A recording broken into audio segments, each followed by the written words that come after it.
When I was in high school, there was a guy down the street who was a landscape architect. And so he had gone to ESF and he told my parents about ESF, and I agreed to apply to ESF. When I was getting my act together at Stony Brook, I decided I'm going to come up here. And so this place kind of changed my life completely. I had a professional handicap. I couldn't freehand sketch. And in those days in landscape architecture, you had to freehand sketch. And so, I thought, I don't want to have a professional handicap for the rest of my professional life, right?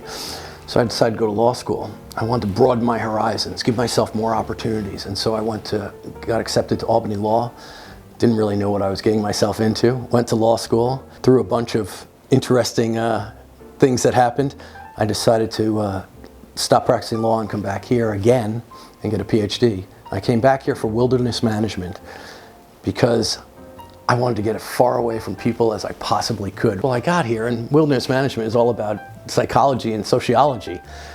I didn't know that, and I didn't like that, but I had a professor I met here, a great guy who really changed my life, and he's like, you've got these professional skills that nobody has, right? You've got a landscape architecture background, you know how to think like a designer, right? You've been an attorney, you know how to think like an attorney. You're now getting a PhD, you're gonna learn how to think like a scientist.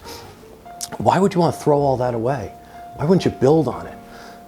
And it was just great advice, and so I ended up changing and focusing my PhD on forest policy. When I was here, I was the only attorney at this college, and so I was teaching all the law courses here as an adjunct. When I was ready to graduate, there was a position open, and I was fortunate enough to be hired, and I've been here ever since. That was 1999. So I'm the ESF pre-law advisor. And so we have anywhere between 8 and 12 students in any particular class who are interested in potentially going to law school, and I'll meet with them and talk to them about that. I want to make sure that if somebody goes to law school, it's the absolute right decision for them. So we end up with somewhere between two to four people a year who go directly from ESF to law school. All of those people that I know of have become practicing attorneys for at least part of the time of their professional careers.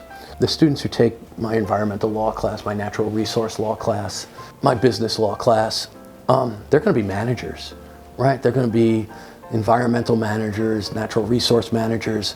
They need to understand what the law says, not how to interpret it. That's what a lawyer will do for them. When I teach law classes, I'm really helping them understand, for example, what does the Endangered Species Act say that they need to know, right? So they need to understand how a species gets listed. They need to understand what the definition of an endangered or a threatened species is.